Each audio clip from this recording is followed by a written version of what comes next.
We are looking at how to pronounce these words. Let's break down the different pronunciations.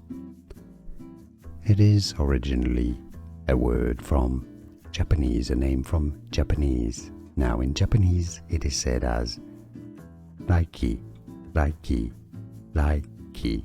It's not exactly an L, but it sounds more like an L to an English speaker at the beginning than to an R, Reiki.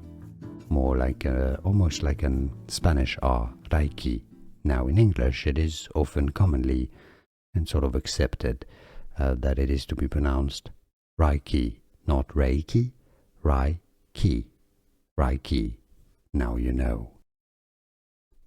We are looking at how to pronounce these words. Let's break down the different pronunciations.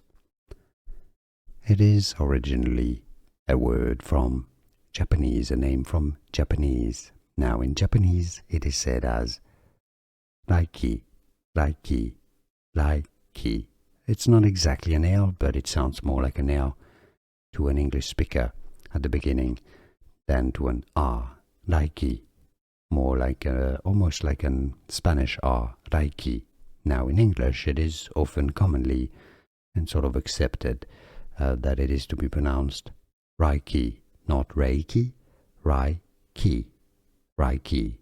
Now you know. Here are more videos on how to pronounce more confusing words and names too many mispronounced. Like this video if you found it useful. I appreciate your support. I'll see you soon and thanks for watching.